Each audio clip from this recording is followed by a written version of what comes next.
Pagkakataon ito, alamin po natin kung ano nga po ba ang mga inilatag po o mga nakalatag ng preparasyon at nagpapatuloy pong aktibidad din ng Philippine National Police.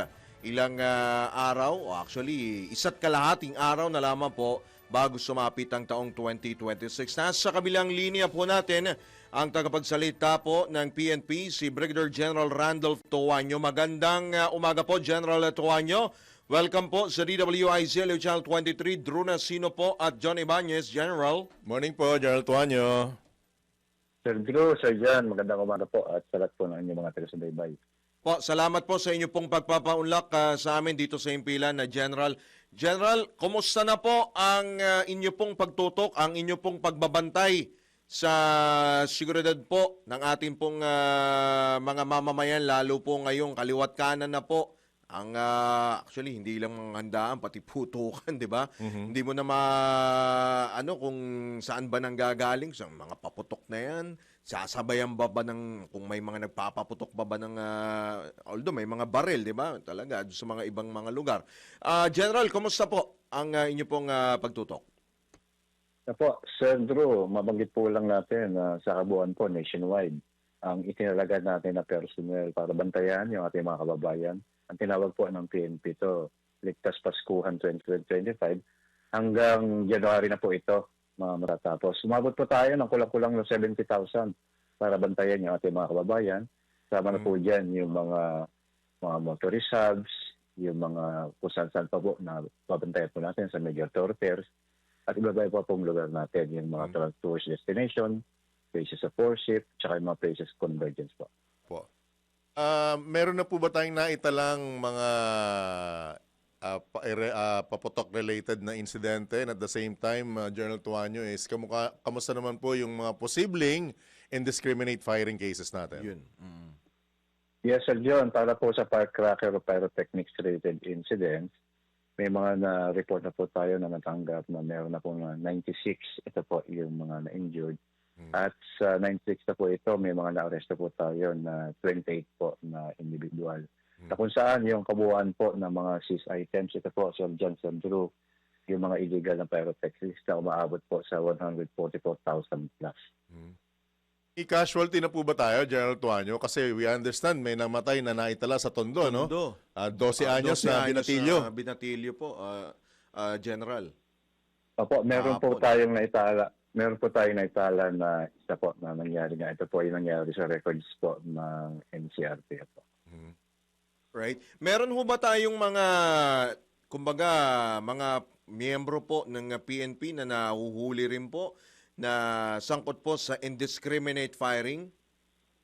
Opo, nakakalungkot man, Sir Drew, na meron tayong 11 na naitala sa indiscriminate firing, na kung saan 4 po rito ang member po ng Philippine National Police po. Yan po ay nationwide na, General Tuanyo. Tama po yun, tama po. Yung pong mga pulis na nabanggit natin, yung isa po na involved sa indiscriminate firing, ito po yung sa Surigao del Sur o yung sa Caraga. Yung isa po, ito po ay sa Region 6, particular po sa Iloilo. At isa po yung sa NCRP, mapapansin po natin, ito po yung umano ay nanakot ng mga minor sa Manila na involved po sa NCR. Ito po yung member ng Maritime Group at isa naman po sa particular sa Misamis Oriental o sa Region 10. Opo. And considering na meron po mga nangyayaring ganyan na masasabi naman nating mababa at saka isolated pa, tuloy po ba yung one-strike policy laban sa mga kabaro ninyo na posibleng ma-involve sa indiscriminate or illegal discharge ng barel, General? Sir John, yung one-strike policy po natin na sinasabi po natin, dalawang bagay po yun. Isa po, kapag nagkaroon po ng indiscriminate firing, maging ito man ay sa civilian o sa mga miyembro ng Philippine National Police, at magkaroon po ng stray bullet victims, sila po ay binigyan ng ating pong PNP na si General Natates ng 36 hours para po masolve yung nasabing indiscriminate firing. So, ang indiscriminate firing na binabanggit po dito sa one strike, ikaw man ay member ng PNP o ikaw man ay civilian, magkaroon ng victim. At yung isa pong strike policy, nabanggit po kahapon ni Chief PNP ni General Natates, na one strike policy na kapag ang pulis po ay magpuputok sila po ay ma-report, sila po ay automatic na makakasuhan at i-dismiss po sa servisyo. Pero kung sila po ay, kumbaga, meron na po tayong mga naitatala po na cases po na ganyan. This time ba, General, ay bubusalan ang itong mga baril ng ating pong mga pulis sa pagsalubong po sa bagong taon? Hindi na po, Sir Joe, sapagkat ito po, sinabi po ni General Cartes, ito po ay tungkol sa usapin ng trust and discipline na naniniwala po ang ating GPNP na napaka-professional po ng mga membro ng Philippine National Police. At sinabi niyo po na used for ceremonial or non-professional purposes ang government-issued firearms po natin po. Malinaw po, malinaw na hindi na po bubusalan ang mga baril ng mga pulis. Tama po, General Tuanyo?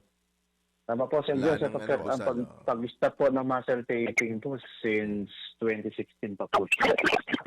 And for a while, pinag-uusapan kung dapat ba siyang ibalik o hindi. Pero napag-desisyonan po ng ating GPNP na si General Tates na hindi na po bubusalan o may muzzle tape yung ating mga baril. Kaya nga po sinabi niya, you pull the trigger, you lose the badge. Yun po ang kanyang warning kahapon po. General Tuanyo, paki-ano nga ulit, paulit niya po yung phrase na yun. Pakiulit niya po, isang malinaw. Apo, sinabi po ni Chief NP, member ng Philippine National Police, you pull the trigger, you lose your badge. Alright. Malinaw. Pero General Tuanyo, meron ho ba tayong mga namo-monitor na mga threat ngayon pong sasalubungin po natin ng 2026, General? Alam niyo naman po, Sir Drew, Sir Jan, with or without threat, inherent po sa functions ng Philippine National Police na patuloy po na i-monitor ang lahat po ng threat, local man o international, upang patuloy na bantayan ng ating mga kababayan. Ito ay kaugnay po ng layunin ng Philippine National Police para po sa Ligtas Paskuhan 2025.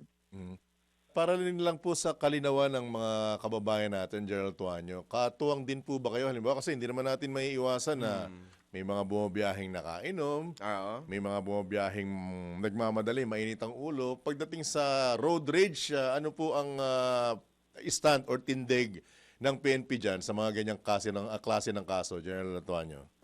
Kaya po, panawagan ng Philippine National Police through Highway Patrol Group na makipag-ugnayan sa hindi lang po sa ating mga kababayan kundi sa mga terminal hubs para siguraduhin po na mga roadworthy, yun po ang kanilang mga yun po, pagdating sa mga kababayan natin na nagko-commit po. At nananawagan din po ang Philippine National Police na kapag halimbawa mga nakainom, pagod, na antok, puyat, na iwasan po magmaneho. Kaugnayan dyan, Sir John, Sir Drew, ang records po natin ng insidente, kaugnay nitong magmula po ng December 16, meron na po tayo 14 na kung saan nakakalungkot man. May mga kababayan na po tayo na namatay na 10 at na-injured na meron po tayong 41. Compared po sa nakaraang taon, kumpara sa kasalukuyang sitwasyon, General Tuanyo, mababa po ba or mataas na ang insidenteng na itatala ninyo? Mas mababa po sapagkat maganda po yung coordination natin sa mga terminal hubs sapagkat nakikiusap din ng ating Highway Patrol Group sa mga terminal hubs sa mga sakayan po ng mga bus na kung saan para may mga records tayo just in case na siguraduhin na yung mga CCTV po nila o yung kanilang mga dashcam po sa loob ng mga sasakyan nila, ng mga buses nila ay meron po mga tinatawag na memory o yung may mga memory cards po sapagkat may insidente po tayo na isa na kung saan kailangan po natin halimbawa po sa mga terminal hubs na kung kailangan natin yung mga records, meron po silang walang memory cards na sasakyan.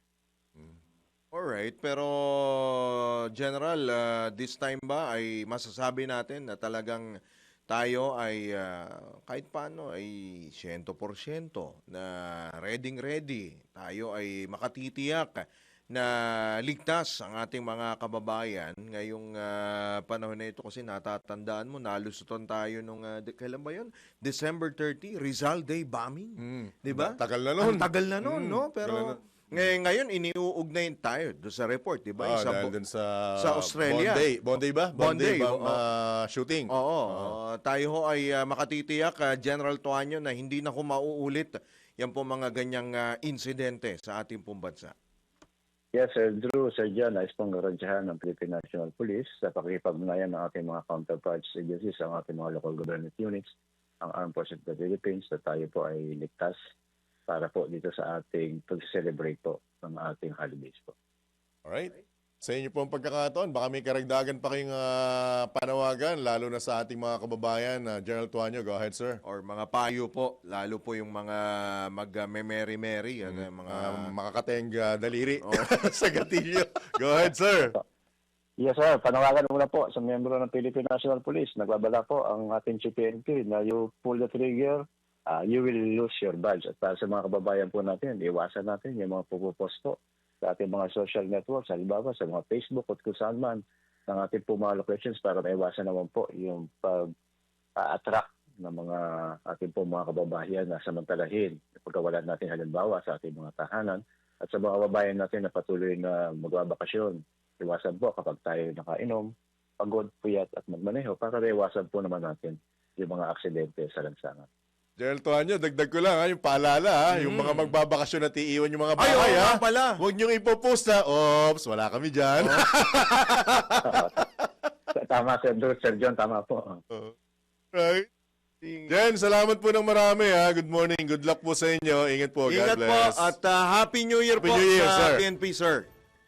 Yes, sir, Sir Drew, Sir John, Happy New Year. Mabuhay po kayo. Salamat din po. Mabuhay. Alright. Magandang umaga. Yan po si PNP spokesman, Brigadier General Randolph Tuanyo.